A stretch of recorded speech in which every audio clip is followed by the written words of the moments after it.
Hey guys, Joel with Headhunters Customs, and here's the assembly video, how to assemble this thing. So I got my legs and everything in piles. You want to look at the chart on what things go where. I should look at it myself since I accidentally almost placed something in the wrong spot. Let's see, so that's the L. That lets you know that that's going up. That's the direction of the knee is going up. R. And I figure we just assemble all these joints like this real quick. It'd be the fastest way to just already have it ready to go. Let's see, elbow R. And this is the little bicep joint that goes up into it. You'll want to try to loosen these as much as possible, bend them back and forth as much as possible. That'll help alleviate stress on the joints for sticking to each other. So, just whatever you can to kind of just get that alleviated. And you can even, pre-pop them in place and everything just to kind of, once again, anything to alleviate and make sure that it's all ready and primed and ready to go. It looked like there was a support there still that I didn't get rid of. That doesn't help, having the supports in places still. Got to get rid of those. Okay, let's see. L. Make sure it's facing the right direction. There we go.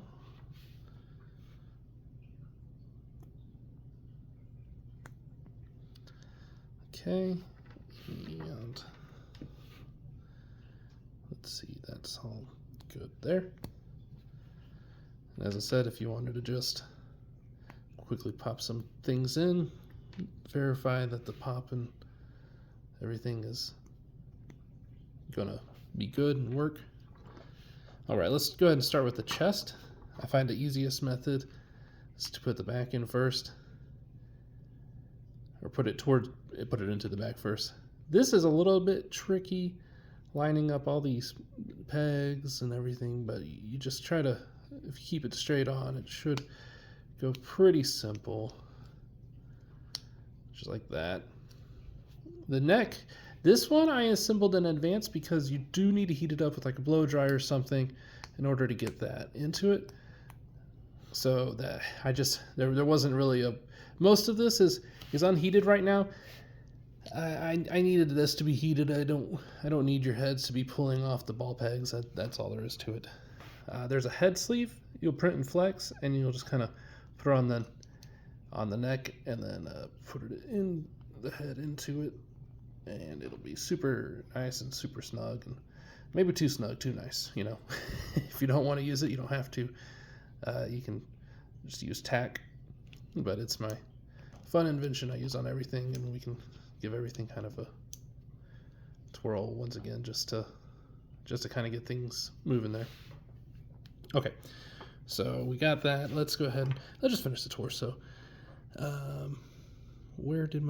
There's my belly piece. I don't know why I was by the legs.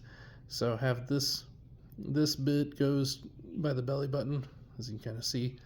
Just push it in there.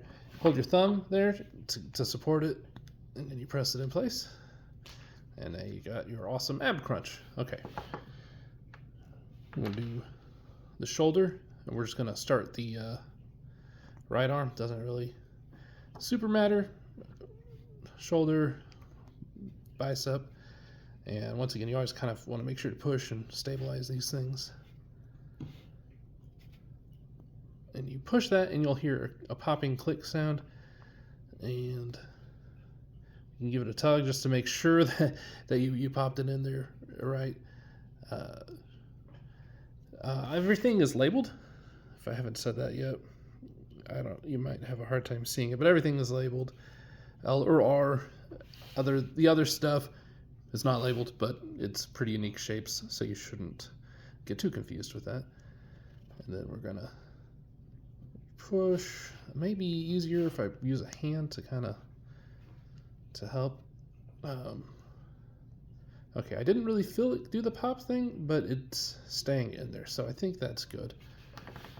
Now we So this is asymmetrical, the butterfly joint, and there is a letter on it, and that should indicate the direction I have it to the back. I mean, it can float around. If you don't like the way that looks, you can do it a different way, but pop that in place. Quick name drop. My wife is the reason why the shoulder butterfly area is so nice now, because she came up with a cool ball peg design. And for whatever reason, it worked super well. I tried it on other parts and it didn't work. So credit where credit is due. Let's see. And now we're working on the other arm. I guess I could narrate this a little bit better. I'm trying to go pretty fast. I want this to slow down, rewind, rewatch. I want you guys to understand the fact that even though this looks kind of daunting, it's pretty straightforward. Like it all kind of, it makes sense. It all goes together. There's not really like anything super out of place. And yeah, it looks like there's a lot of pieces, and there are, because there's a skeleton and everything involved. Come on.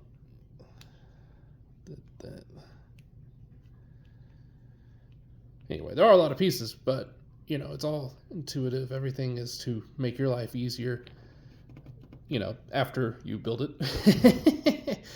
Building it's not necessarily easier, but say you're playing with your figure and you have your arm all cool and painted and everything, and then a joint breaks. Well, you don't have to lose your whole arm, and lose your paint job and everything.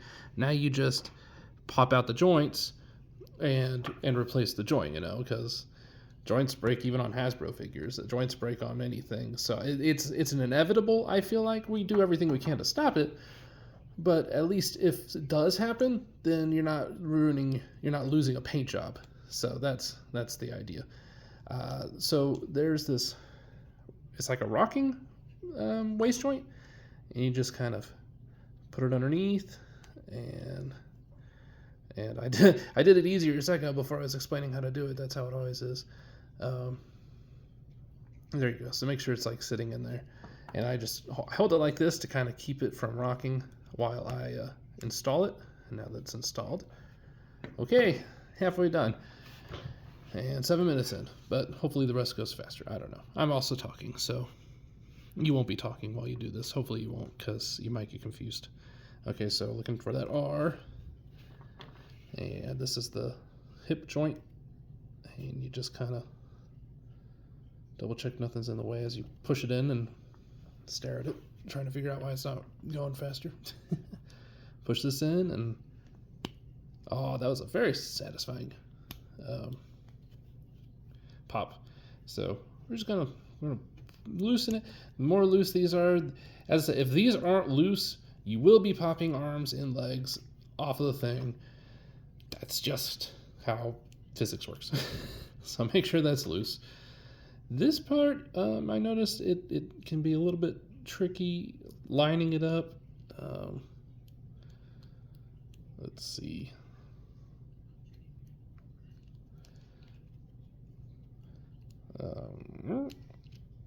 There we go.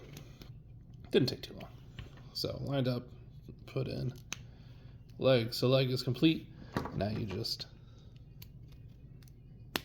pop it in place. Okay, final leg, and we are done. And of course, there's all these hands. So if you ever wanted to swap hands, that'd be great. You can do that too. Holding swords, holding guns, etc. And now we always, once again, hold it. And oh, beautiful click. Okay.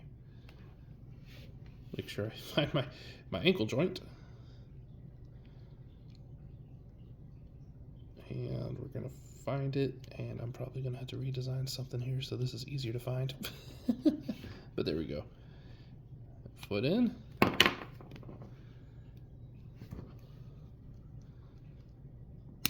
Boom. Voila. And there he stands like a deer in the headlights. So there you go. That's the assembly video. As I said, just make sure everything, you test fit everything real quick and loosen the joints and everything. Give your figure a chance to survive there, because this is my this is the best way to make sure that everything stays in place. Is just like all action figures, you know, it comes in frozen and you got to heat it up and stuff. So you're not heating it up because you're assembling it, but you do want to make sure you pop it in and out a couple times just to kind of get the joints in working order. So later, everybody.